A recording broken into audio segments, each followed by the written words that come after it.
learners, let us learn how to spot the errors in the sentences which come in every year NDA examination.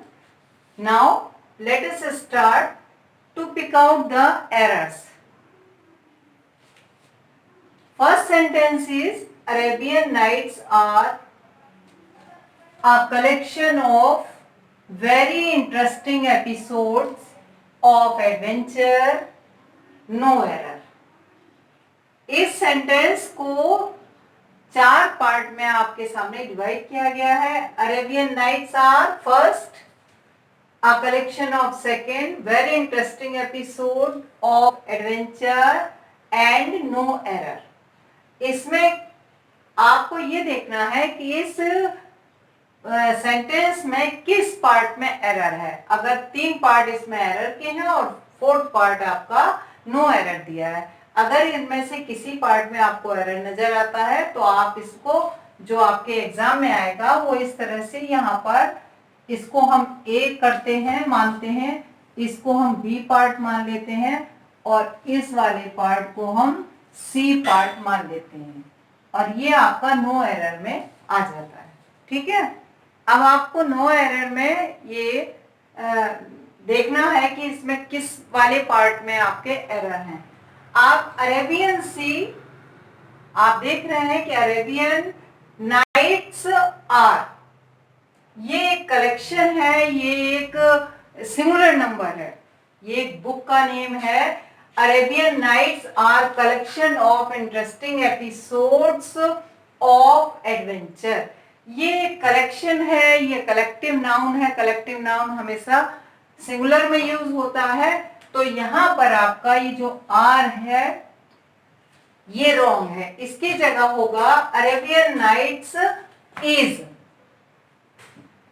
a collection of very interesting episodes of adventure. तो यहाँ पर आपका जो error है वो यहाँ पर है, तो ये आपका रॉन्ग है और इज आपका करेक्ट होगा. इसी तरह से बहुत से वर्ड्स ऐसे होते हैं जो हमें देखने में प्लूरल लगते हैं, होते सिंगुलर हैं. यहाँ पर आपका नाइट्स से लगा कि जैसे प्लूरल होगा लेकिन वह है सिंगुलर. ऐसे ही आपके इंफॉर्मेशन, फर्नीचर, सीनरी, प्रोग्रेस, बहुत से ये बहुत सारे वर्ड्स हैं जो हम इनको सिंगुलर में ही यूज करते हैं, वो प्लूरल में यूज नहीं होते हैं. तो आप मान लीजिए आप यहाँ पर प्रोग्रेस, फर्नीचर, इंफॉर्मेशन,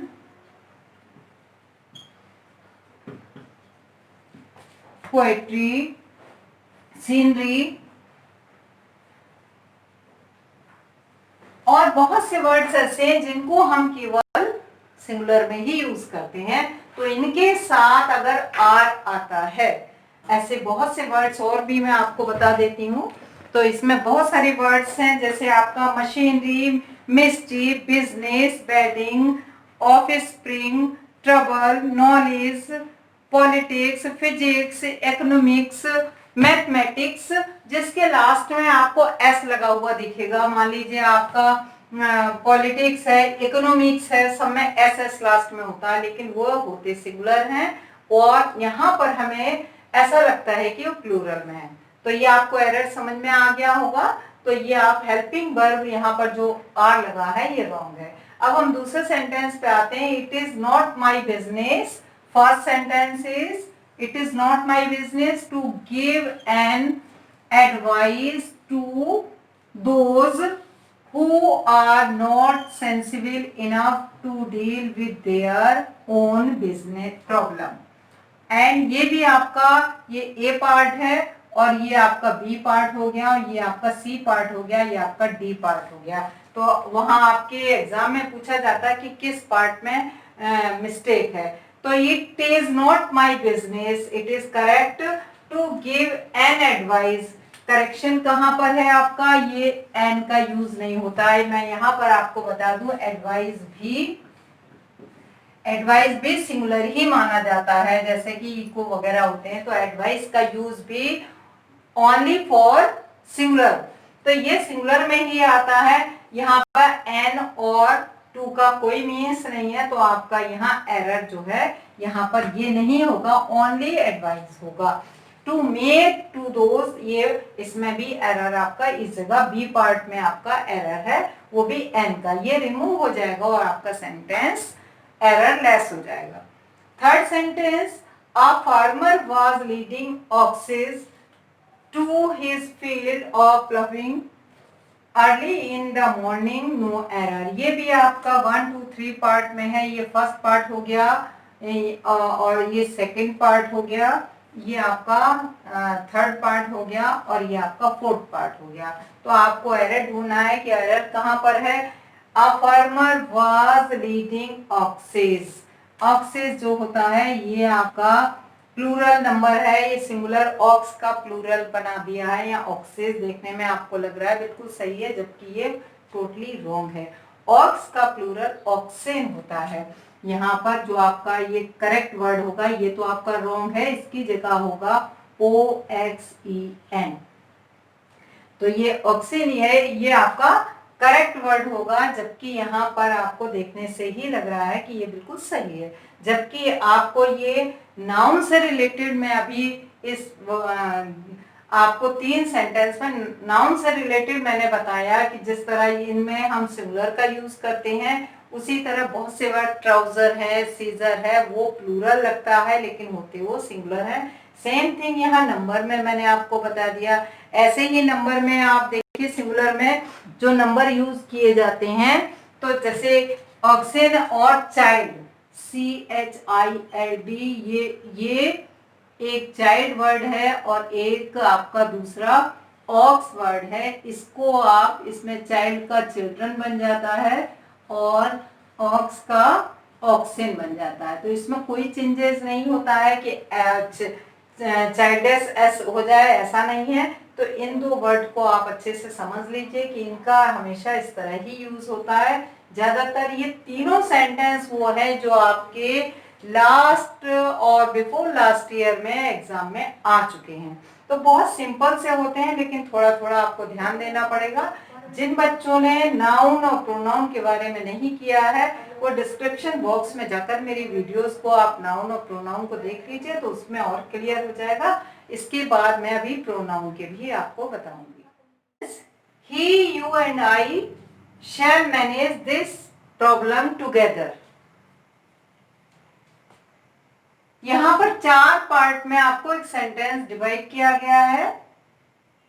अब आप पढ़ के देखिए, He, you and I shall manage this problem together। आपको मिस्टेक कहाँ नजर आ रही है? यहाँ पर प्रोनाउन की मिस्टेक है। मैंने इससे पहले जो 3 सेंटेंस बताए थे वो नाउन की मिस्टेक थी। Here are error in pronoun। अब आप देखिए, आपका जो प्रॉब्लम है वो है आपका फर्स्ट सेंटेंस में। यहाँ पर आपका प्रॉब्लम फर्स्ट सेंटेंस में है। आपको यहाँ पर ये प्रॉब्लम, ये जो मिस्टेक दिखाई दे रही है, he, you and I, because as per rule second person should come before third person, third person comes before first person. तो सबसे पहले हमें ये देखना है, अगर इस तरह का कोई सेंटेंस आता है और हमारे तीनों पर्सन का यूज हो रहा है, तो सबसे पहले हमें सेकंड पर्सन को लिखना है, देन थर्ड पर्सन को, और इसके बाद हमें फर्स्ट पर्सन को लेना है। ठीक है, तो यहां हमने पहले सेकंड पर्सन को लिया, फिर थर्ड पर्सन को लिया और फिर फर्स्ट पर्सन को लिया, because it is rule. Second person should come before third person and third person should come before first person. So second person, then third person and then first person. आपका इस तरह का अगर कोई भी sentence आता है तो आपको सबसे पहले इस सीरियल को देखना है कि हमारा इसी तरह है या नहीं, ये आपका सेकंड पर्सन है, या आपका थर्ड पर्सन है, और ये आपका फर्स्ट पर्सन है। तो इसके अकॉर्डिंग आप लेंगे तो आपका एरर कहाँ है, ए पार्ट में। इट मींस ये पार्ट जो है ये आपका रॉन्ग है, और ये आपका जो सीरियल बनेगा, जो आपका सेकंड पर्सन, फिर थर्ड पर्सन और फिर फर्स्ट पर्सन, ये आपका करेक्ट होगा। ठीक है। अब आप नेक्स्ट सेंटेंस देखिए, the principal was enough kind to grant me scholarship. ये भी आपका 4 पार्ट में है। अब आप देखिए, the principal enough kind to grant me scholarship. आपको कहीं ऐसा लग रहा है कि कहीं कोई मिस्टेक है, यहाँ पर आप देख सकते हैं कि आपका जो मिस्टेक है ये इस पार्ट में है। ठीक है। अब इसमें आप देखिए, ये एडवर्ब की आपकी मिस्टेक हो जाती है, तो उसी एडवर्ब को हम करते हैं। पहले तो हमारा ये मीनिंगलेस हो रहा है, इनफ काइंड, नो मीन्स। तो यहां पर आपका the principal was kind enough, ये होना चाहिए। इस चीज को यहां पर और काइंड को यहां पर होना चाहिए, दोनों। तो आपका जो ये सेंटेंस है ये आपका रॉन्ग है, और इस तरह से सही हो जाएगा, the principal was enough kind to grant me scholarship.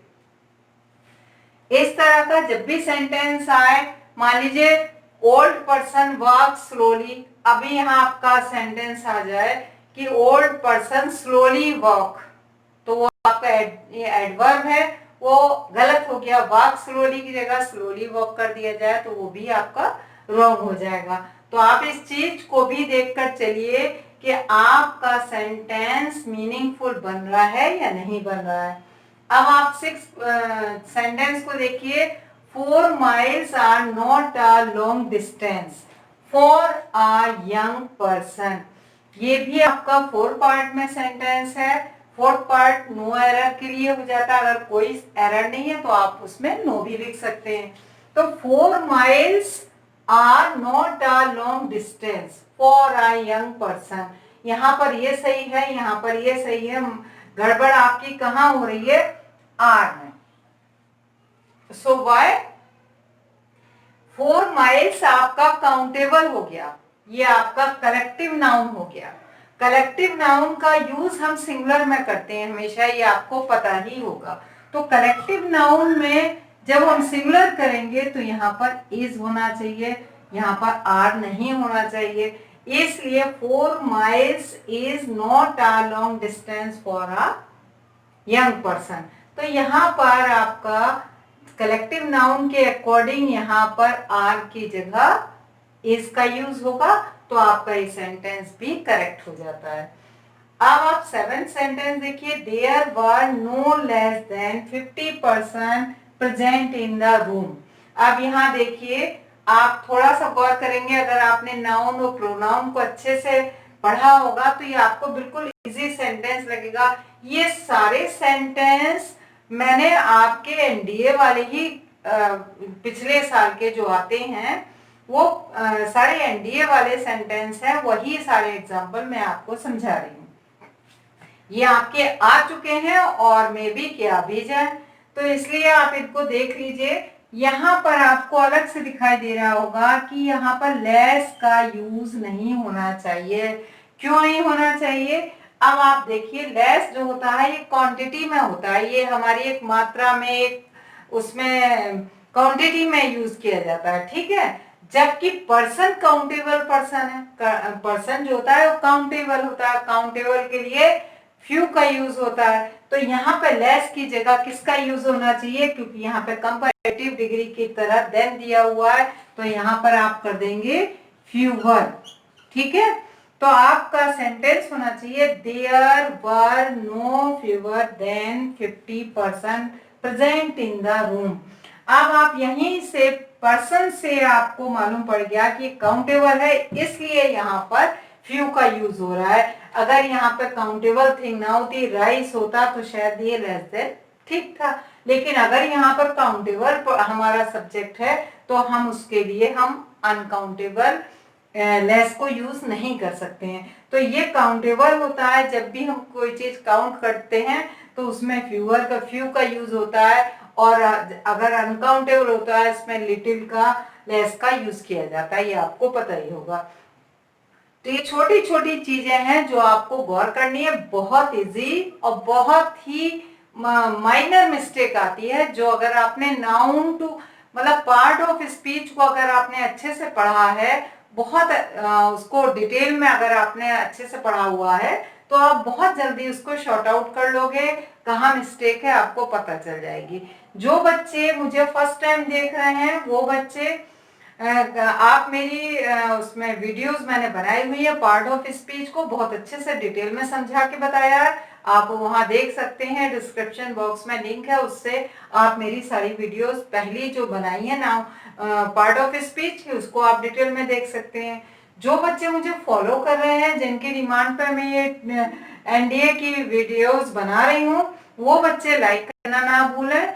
और इसी तरह से मैं स्टेप बाय स्टेप मैंने आज स्पॉटिंग द एरर्स का पार्ट थोड़ा कवर करने की कोशिश की है। अभी तो इसमें और भी आपका प्रीपोजिशन, कंजक्शन, इंटरजेक्शन, एडवर्ब उसका भी बहुत है, तो मैं कोशिश करूंगी जल्दी जल्दी कवर कर दूं और फिर मैं इसका अगला पार्ट भी आपको बनाऊंगी। तो आप लोग स्टेप बाय स्टेप देखते रहिए, समझते रहिए। अगर कोई डाउट्स है तो आप कमेंट बॉक्स में डाल सकते हैं और पूछ सकते हैं। Thank you. Let us see next sentence. Both the civilian and army men joined the First World War. Where is mistake? इस सेंटेंस में आपके किस पार्ट में मिस्टेक है ये आपको स्पॉट करना है। Both the civilians and army men. अब आप देखिए यहां पर द यहां सही है, लेकिन यहां पर द नहीं है, और यहां आर्मी मैन से पहले द होना चाहिए। ठीक है, तो आपका मिस्टेक इस पार्ट में, बी पार्ट में है, join the first world war. अब यहां पर द क्यों होना चाहिए? Because the should come before an adjective which represents whole category or a class of people. Clear? इसलिए यहाँ पर आर्मी मैन से पहले द होना जरूरी है। ये आपका आर्टिकल का एरर है जो आपको ध्यान देना है कि जब हम किसी एक ऐसी कैटेगरी को रिप्रेजेंट कर रहे हैं जो हमारा क्लास ऑफ पीपल को इंडिकेट कर रहा है, तो वहां हमें पहले द यूज करना ही करना होता है। जैसे यहाँ द सिविलियंस हो गया तो इससे पहले द है, लेकिन यहाँ आर्मी मैन से पहले द नहीं है, तो यहाँ द होना ही चाहिए। ठीक है, नेक्स्ट सेंटेंस आपका आता है this watch is superior and more expensive than that. अब आप इसमें देखिए this watch is superior and more expensive than that. आप पढ़ने से ही आपको मालूम होगा, यहाँ पर आपका जो एरर है वो यहाँ दैट का एरर है, सॉरी देन का एरर है। ये यहाँ पर देन का यूज नहीं होगा।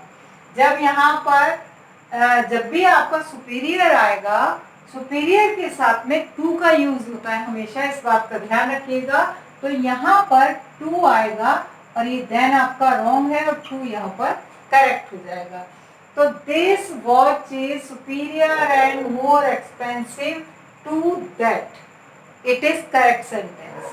तो आपका जो एरर है वो सी पार्ट में है। ठीक है, ये आपका प्रेपोजिशन है जिसका कि एरर आपको यहाँ पर मिल रहा है।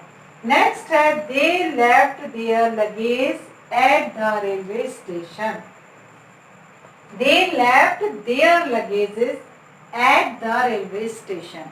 अब यहाँ देखिए आपका वो नाउन का एरर हो जाता है, दे लेफ्ट देयर लगेजेस। यहाँ आपका ये लगेजेस नहीं होगा, क्योंकि यहाँ पर जो प्लूरल में एस लगा दिया ये नहीं होगा। आपको मैंने इससे पहले वाले फर्स्ट और सेकंड रूल में ही बताया था कि कुछ नाउन्स ऐसे होते हैं जो हमें देखने में वो सिंगुलर और प्लूरल दोनों में ही यूज किए जाते हैं, जैसे इंफॉर्मेशन, फर्नीचर, पोएट्री, सीनरी। तो ऐसे ये तो आपका ये लगेज जो है यहाँ पर रॉन्ग है। यहाँ पर आपका यूज होगा LUGGAGE, लगेज नॉट। ये आपका ये एरर है और ये आपका करेक्ट हो जाएगा। तो ये आप ध्यान रखिएगा। वैसे देखने में सेंटेंस बिल्कुल सही लग रहा है, their luggage at the railway station, लेकिन ये आपका लगेज है, फर्नीचर है, इंफॉर्मेशन है, प्रोग्रेस है, ऐसे वर्ड्स हमेशा सिंगुलर में यूज होते हैं। तो ये आपका यहाँ पे इसका एरर है और ये आपको समझ में आ गया होगा। नेक्स्ट है my brother has ordered for a new book. ठीक है, यहाँ पर my brother has ordered for a new book, इस पार्ट में आप सेंटेंस में देखिए, आपको कहीं लगता है my brother has ordered for a new book, यहाँ एरर आपको दिख रहा है इस फॉर में, नो नीड। यहाँ पर इसकी कोई जरूरत नहीं है, यहाँ पर फॉर की जरूरत ही नहीं है, यहाँ ये नहीं होगा तब भी हमारा सेंटेंस करेक्ट हो जाएगा। तो यहाँ इसकी आवश्यकता ही नहीं है, यहाँ इसकी नीड ही नहीं है। My brother has ordered a new book, ये क्लियर है सेंटेंस। तो यहाँ पर ये एक्स्ट्रा है, तो हमारा जो एरर है वो आपका बी पार्ट में एरर है। नेक्स्ट सेंटेंस आता है this film is interesting and the previous one was boring. This film is interesting, it is correct, and the previous one was boring। तो यहाँ आपको देखिए कि ये कहाँ आपको एरर लग रहा है, ये आपका यहाँ एंड, ये कंजक्शन है, ये कंजक्शन का एरर है और यहाँ पर इसका कोई यूज नहीं है। इसकी जगह क्या होना चाहिए, बट। तो आपका एंड गलत है और बट यहाँ पर करेक्ट हो जाएगा।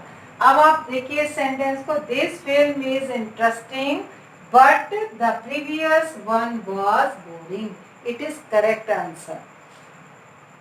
Next and last sentence is each of those player had been warned not to repeat the silly mistake. अब इसमें each of those players have been, आप यहीं पे देखिए जब हम ईच का यूज कर रहे हैं तो हमारा हेल्पिंग वर्ब प्लूरल में कैसे हो सकता है।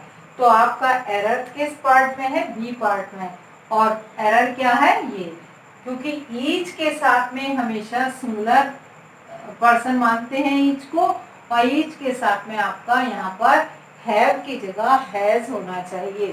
तो each of those players had been warned not to repeat this silly mistake, it is correct sentence।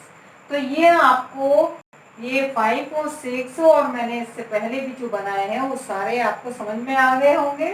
और आप इसमें ये देख लीजिए, मैंने आपके पार्ट ऑफ स्पीच को इसमें कवर किया है। ये सारा एक साथ हम बहुत डिटेल में नहीं बता सकते, तो आप इस चीज को ध्यान रखिए कि आपका नाउन में क्या मिस्टेक आ सकती है, प्रोनाउन में क्या मिस्टेक आ सकती हैं, वर्ब में क्या मिस्टेक आ सकती हैं। इसी तरह से स्टेप बाय स्टेप प्रीपोजिशन है, कंजक्शन है, एडवर्ब है, वर्ब है, इसमें सारी मिस्टेक्स आपके कवर हो गई हैं। इसी तरह के ये सारे वही सेंटेंस हैं जो एनडीए के पिछले एग्जाम्स में आ चुके हैं।